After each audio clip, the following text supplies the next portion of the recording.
Vous avez été victime d'une grande escroquerie. Vous êtes plusieurs à être tombés dans le même panneau, ce que l'on appelle une escroquerie en série ou une arnaque en série. Aussi importante soit-elle, n'hésitez pas à nous contacter. Voici une nouvelle fois l'adresse de Sans Aucun Doute. Voici une nouvelle fois le numéro de téléphone de l'émission. Vous choisissez Sans Aucun Doute quand vous arrivez sur le serveur. Et bien sûr, le net tf1.fr, rubrique Sans Aucun Doute.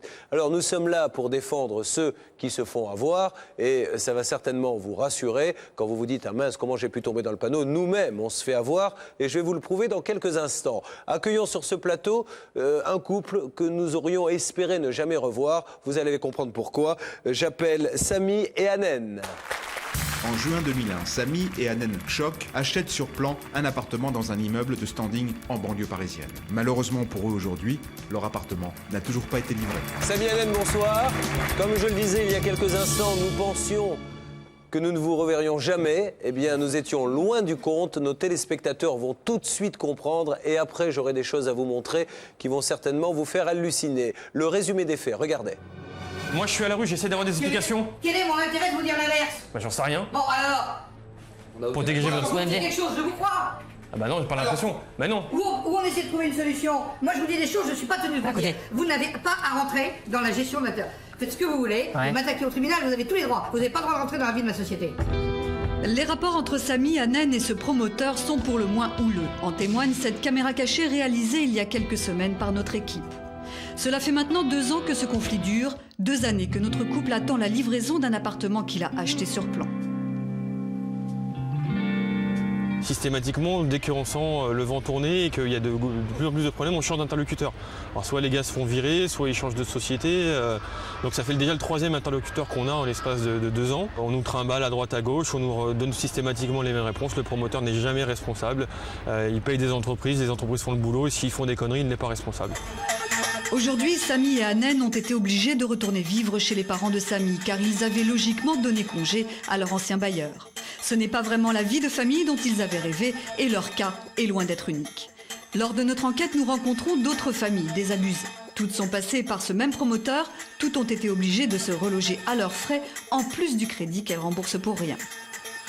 Psychologiquement, moi personnellement, j'ai eu un coup dur au mois de juillet dernier en fait, où j'ai fait le point et je me suis retrouvée en me disant à 31 ans, à être sous les ponts, c'est psychologiquement difficile à vivre, quoi. Pour moi, cette personne, au mieux c'est un incapable et au pire c'est un escroc.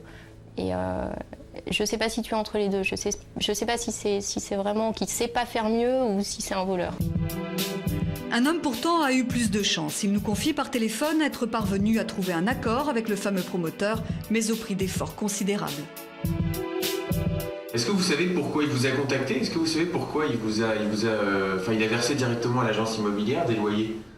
Parce que je l'ai harcelé. Je l'ai harcelé midi, matin, soir, en arrivant avec mon fils dans son bureau, en m'installant, en le provoquant. Je l'ai harcelé matin, midi, soir. Il m'a aidé, mais en me payant les 6 mois de loyer, en les versant directement à l'agence immobilière, il m'a bien fait comprendre qu'il fallait que je garde le silence parce que sinon il y en avait 50 qui lui retournaient dessus et qui mettaient la clé sur la tête. L'appartement qu'auraient dû habiter Samy et Anen se trouve ici. Il devrait être achevé depuis 2 ans. En lieu et place, nous trouvons un chantier. En caméra cachée, nous parvenons à pénétrer à l'intérieur des appartements. Les ferronneries des balcons sont couvertes de rouille, les fenêtres sont posées de façon anarchique. Quant à l'humidité, elle est omniprésente. Les époux Choc auront-ils un jour leur appartement? À quelques kilomètres de là, nous nous rendons sur un autre chantier. D'après nos informations, l'immeuble en construction dépend du même promoteur. Face à nous, un chantier désert, un immeuble inachevé. Pourquoi le promoteur ne finit-il pas les appartements qui lui ont pourtant été payés? Sa société est-elle viable? En caméra cachée, Samy veut des réponses à ces questions. Systématiquement, on parle d'argent. Les entreprises me disent on n'est pas payé, on n'arrête pas. Non mais systématiquement, c'est pas une fois, 2 fois, c'est tout le temps, tout le temps, tout le temps. C'est leur réponse facile. C'est leur réponse facile. Qu'est-ce qu'ils vous donnent comme preuve? Demandez-leur une preuve qu'ils ne sont pas payés. Demandez-leur une preuve. Alors là, je vais vous dire. Moi, je suis venir à l'huissier. Ouais. Et j'attaque en diffamation. Bah, pas de souci. Moi, je n'ai aucun compte à vous rendre. Qu'on soit bien clair. Attendez, monsieur, compte à vous rendre. Vous n'avez pas à vous immiscer dans la gestion de ma société. Pas plus. Je m'immisce pas, je me renseigne. Mais même, se renseigner, c'est s'immiscer. Ah bah, je veux bien discuter positivement, mais je ne veux pas discuter avec un flic. Moi, je suis à la rue, j'essaie d'avoir des explications. Quel est mon intérêt de vous dire l'inverse? Bah, j'en sais rien. Bon, alors. Protéger votre Vous dites souveraineté. quelque chose, je vous crois. Ah bah non, j'ai pas l'impression. Bah non. Où on essaie de trouver une solution. Moi, je vous dis des choses, je ne suis pas tenu de vous dire. Vous n'avez pas à rentrer dans la gestion de la terre. Faites ce que vous voulez. Ouais. Vous m'attaquez au tribunal, vous avez tous les droits. Vous n'avez pas le droit de rentrer dans la vie de ma société. Ouais. Excédé par une attente qui n'a que trop duré, Samy tente alors de négocier un rachat de son appartement. Donc vous, là-dessus, sur la reprise de mon appartement... Alors, moi, je ne fais rien du tout. D'abord, j'aurais pu être tenté de faire quelque chose, mais les relations que vous avez créées entre vous et nous me poussent à être purement factuel. Ah bah, y a pas de souci, hein. Moi, je suis pas marchand de tapis. Bah, moi non plus. On n'est pas au souk de Marrakech. Ah bah bon, non, y a pas de souci. Bon, donc moi, je vous vends un truc à un prix donné pour une prestation donnée. Je fais pas de réduc, jamais. Vendredi 30 janvier dernier, nous ne sommes pas dans un souk, mais sur le plateau de Sans Aucun Doute. Samy et Hanen sont nos invités. La transaction avec le promoteur a échoué. Deuxième tentative au téléphone, mais cette fois c'est Julien Courbet, aidé de nos spécialistes, qui va négocier avec le promoteur. Quand auront-ils leur appartement livré? Quand ils auront leur appartement livré, écoutez, aujourd'hui, nous avons maintenant rétabli tous les marchés de travaux manquants. Le chantier est repris à 100%. J'attire votre attention. Nous sommes aujourd'hui sur une livraison prévisionnelle fin avril 2004. Comme par enchantement, tout semble rentrer dans l'ordre. Samy et Hanen ont un nouveau rendez-vous avec le promoteur. De retour sur notre plateau, il nous confirme la bonne nouvelle. Bah, il a respecté son engagement. On a la confirmation écrite, donc on nous met à disposition un appartement dans une quinzaine de jours jusqu'à la livraison de notre appartement à Clichy. Maintenant, concernant la livraison de votre appartement, il reste sur ce qu'il nous a dit? Oui, la même position, les mêmes dates, à savoir fin avril 2004, avec éventuellement une petite quinzaine de jours pour régler les petits détails pratiques. Bon. Ce soir pourtant, Samy et Hanen sont de nouveau parmi nous. Que s'est-il passé? Tout de suite, la réponse.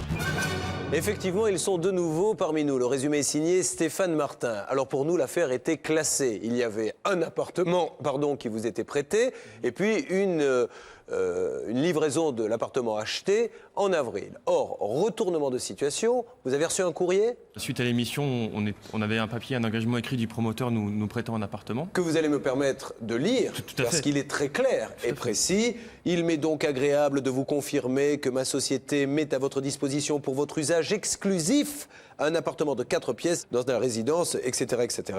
Vous comprendrez que cette lettre est strictement personnelle et qu'elle revêt la forme confidentielle, voulant dire ne vous amusez pas à le dire à tous les autres qui sont dans la même situation que vous, parce que je ne pourrais pas donner l'appartement à tout le monde. Il nous avait clairement dit que de toute façon, si on diffusait ce document aux autres acquéreurs ou sur d'autres programmes où il y a des problèmes, que ça remettait en cause son prêt. Il nous l'avait clairement dit lorsqu'on était venu le lendemain de l'émission. Alors, il vous appelle, qu'est-ce qui se passe? Alors en fait, suite à l'émission, donc on a attendu une petite semaine, parce qu'ils m'avaient dit qu'ils avaient beaucoup de boulot, que leur avocat devait rédiger le protocole d'occupation de l'appartement. On a envoyé différents mails à leur avocat, alors confirmant notre état civil, nos disponibilités, etc., etc. Au bout alors, ils ont joué clairement la montre jusqu'à la diffusion de l'émission. Et suite à ça, silence radio. Et une semaine après la diffusion, on a reçu un mail de leur avocat disant qu'ils annulaient le prêt de l'appartement en raison d'une procédure collective qu'on a lancée avec les autres acquéreurs dans le cadre d'une association que je préside. Donc en raison de cette assignation, il dit vous m'assignez au tribunal, donc je ne suis pas obligé de vous prêter l'appartement. Alors que l'assignation existait déjà. Alors qu'elle était en cours et il était au courant puisqu'on lui avait tendu la perche. On lui avait tendu la perche déjà en décembre dernier en lui disant écoutez, on a un expert, rencontrez-nous avec un expert et on va essayer de s'arranger. Ce que je veux dire par là, c'est qu'il n'a pas découvert qu'il y avait une assignation quand il vous a prêté l'appartement, il le savait. La seule chose, c'est qu'il a eu le courrier après. Bien sûr. Mais il le savait. Donc, en menant notre enquête, nous nous apercevons aussi qu'effectivement, il n'aurait pas payé certains corps de métier et entreprises qui ont été obligés de licencier des tas et des tas de personnes. Est-ce que vous avez l'impression qu'il vous a pris, pardonnez-moi l'expression, mais je le penserai fort, nous aussi d'ailleurs. Pour les imbéciles, c'est clair, c'est le mot. Alors, nous allons essayer de rappeler ce monsieur. Je demande maintenant à la régie de bien vouloir faire le numéro. Le promoteur acceptera-t-il enfin de respecter ses engagements? Oui, allô? Oui. Monsieur Courbet à l'appareil. Oui, Alexandre Courbet? Pardon? Gustave Courbet? Oui, c'est lui-même. Gustave Courbet? Le peintre. Alors, si vous appeliez Gustave, vous auriez du talent, c'est vrai. Eh oui. La réponse dans quelques instants.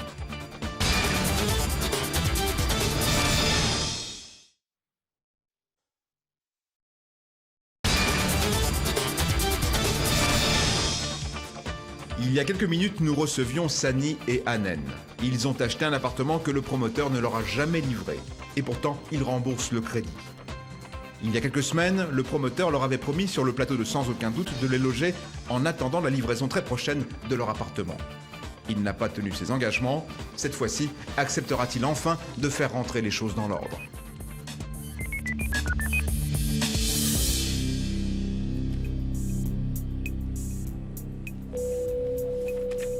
Bonjour. Oui, bonjour. Pourrais-je avoir monsieur...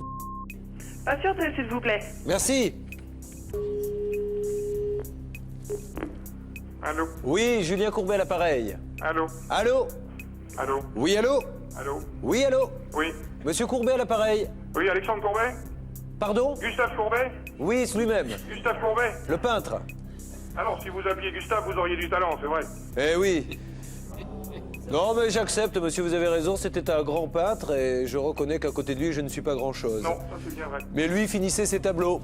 Il allait jusqu'au bout, il les laissait pas à moitié faits, mais c'est pas grave. Attendez simplement d'attendre la fin. Pardon? Attendez la fin. Ah bah oui, mais la fin, j'espère qu'il mettait moins de temps à peindre ses tableaux qu'à vous à faire vos immeubles. Hein.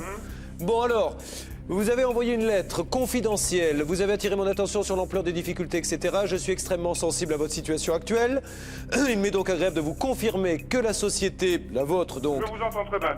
Que la société met à votre disposition pour votre usage exclusif un appartement de 4 pièces. Oui. Cet appartement étant actuellement occupé, la prise de possession pourra se faire dans 15 jours. Vous dites également, vous comprendrez que cette lettre est strictement personnelle et qu'elle revêt la forme confidentielle. Visiblement, elle ne l'est pas. Alors, elle ne l'est pas parce que, monsieur, malheureusement, vous avez téléphoné à ces gens en leur disant... Elle ne l'était pas déjà. Pardon? Vous n'avez pas respecté votre parole.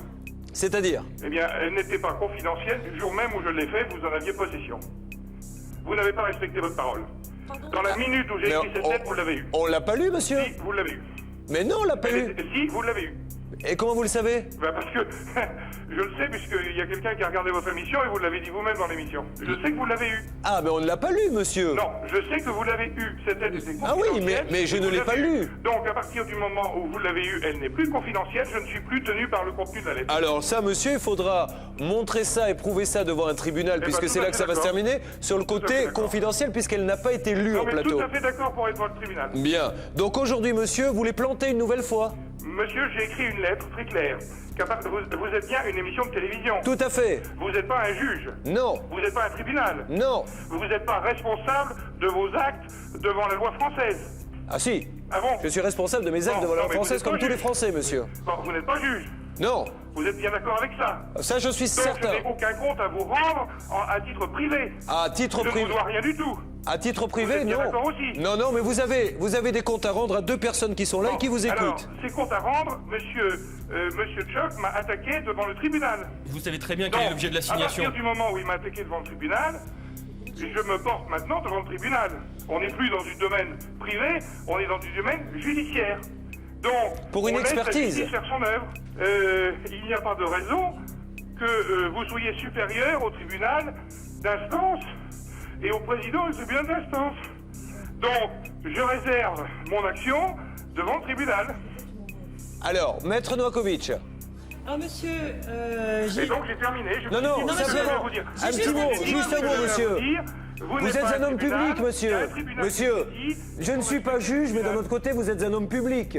Il faut respecter le tribunal. Vous êtes un homme public, monsieur. Monsieur, vous êtes un homme public. Ouais, on rappelle.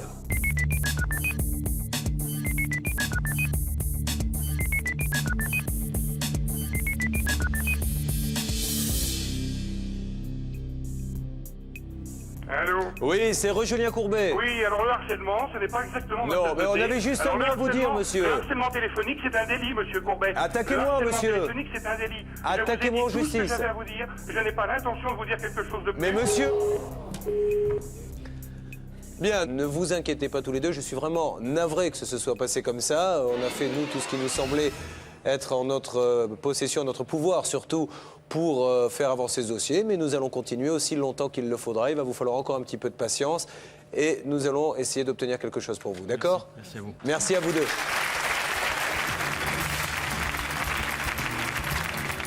Le promoteur est en région parisienne. Nous décidons donc d'y aller avec Samy et Anen. Quelques jours plus tard, ils reviennent sur notre plateau. les voici de retour. Accueillons-les maintenant sur le plateau.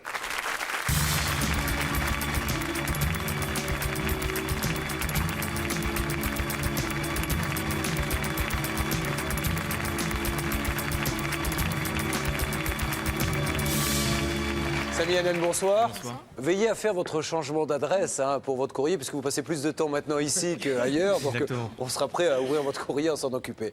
Regardons donc ces images maintenant. Vous vous êtes rendu avec Stéphane Martin à la rencontre une nouvelle fois de ce promoteur. Voyons comment ça s'est passé. Comme prévu sur le plateau de Sans aucun doute, nous nous rendons directement au siège de la société pour renouer le dialogue. En dépit de nos nombreuses tentatives, nous resterons sur le trottoir. À l'intérieur des locaux, le personnel s'enferme dans les bureaux, les lumières s'éteignent. De toute évidence, nous ne sommes pas les bienvenus.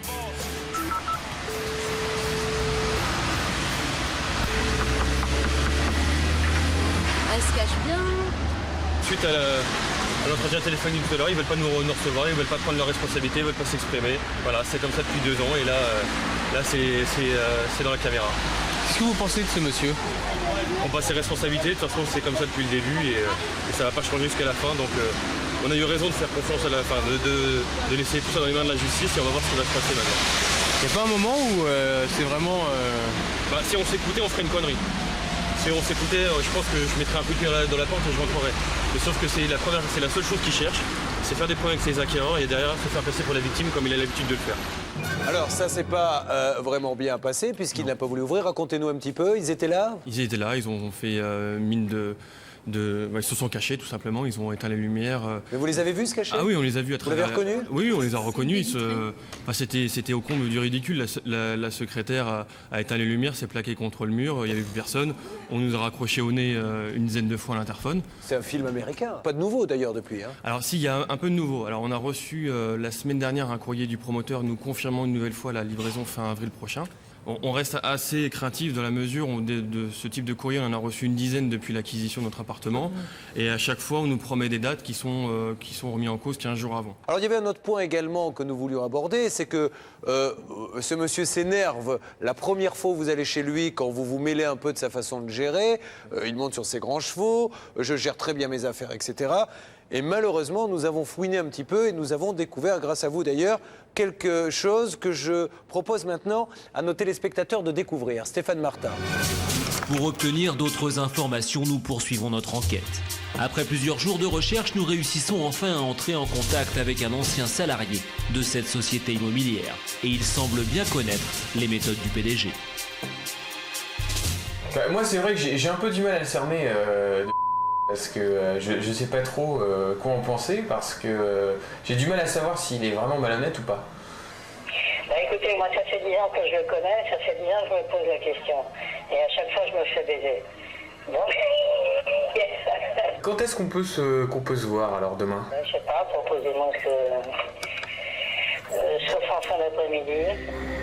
Le rendez-vous est pris, notre homme accepte de témoigner mais à visage caché, par peur de représailles. C'est donc au cœur de la capitale, à la terrasse d'un café, que nous le retrouvons. Dès le début de la conversation, il nous apprend que le promoteur aurait eu des démêlés avec la justice pour détournement de fonds, avec 3 mois de prison ferme à la clé. Il a eu un certain nombre d'ennuis, apparemment ce qu'il avait fait, c'était ce que font pas mal de gens qui ont du fric qui rentre à flot, c'est qu'il avait fait des travaux dans sa vie comme une société. Comment se fait-il qu'en l'état actuel des choses, les immeubles n'avancent plus? Le problème, il est un problème technique, un problème d'organisation et un problème peut-être budgétaire. En clair, ils vivent sur la boîte. À mon avis, ils n'ont pas un rond. Voilà, si vous voulez mon opinion, ils n'ont pas un rond et ils vivent sur la boîte. À votre avis, ces immeubles, est-ce qu'il a l'intention, est-ce qu'il a la volonté de les finir un jour, ou est-ce qu'il gagne du temps? Les règlements, je n'ai pas de problème, c'est lui qui signait et qui ne payait pas après. En clair, le promoteur ne paierait pas ses fournisseurs en temps et en heure. Nous avons retrouvé l'une des entreprises victimes de ces fameux retards de paiement. L'entreprise Saillard est située à quelques encablures d'Étretat. Il s'agit d'une petite société familiale de 9 employés. Sur le chantier, il s'occupait de la toiture des immeubles jusqu'à ce que le promoteur cesse de les payer.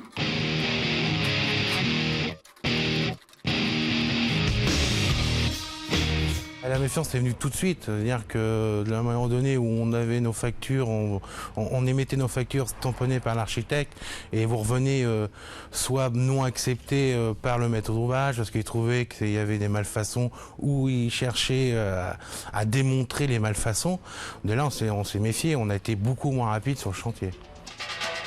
Peu à peu, les factures impayées s'accumulent. L'inquiétude augmente, d'autant qu'ils ne semblent pas être les seuls dans cette situation. On se parlait beaucoup sur le chantier des non-règlements de factures, entre autres.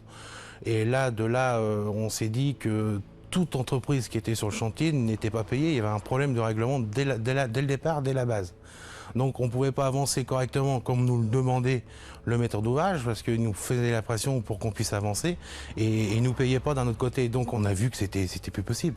Donc on a abandonné le chantier avec un constat d'huissier et de là est venu un enchaînement avec notre avocat et qui les a mis au tribunal. Une démarche qui va compliquer encore un peu plus les relations entre les deux hommes. La réaction était très très mauvaise. C'est-à-dire que je me suis déplacé plusieurs fois pour être réglé. Soit on me fermait la porte au nez, soit on me répondait donnez-moi les déclarations d'URSSAF s'ils sont payés. Enfin, ils cherchaient un tas de choses pour pas me régler. C'est se moquer du monde ouvertement et puis se moquer complètement du fait que, étant une entreprise individuelle, c'est complètement nos biens personnels qui sont touchés, etc. Et de toute façon, pour eux, ça n'a pas d'incidence. Moi, je pense que c'est quand même des professionnels de l'arnaque. Les conséquences sont dramatiques. Dans quelques jours, l'entreprise des Saillards va être mise en liquidation judiciaire. Et c'est toute une famille qui risque de se retrouver à la rue. Cette plantade, je l'ai plutôt mal ressentie, vu les conséquences que ça a au niveau de l'entreprise en elle-même, qui d'ici une quinzaine de jours, n'aura plus d'existence. Donc forcément, je ne le ressens pas bien du tout, puisque c'est quand même 9 ans de boulot qui s'envolent et pour un chantier qui normalement devait être un bon chantier à l'origine.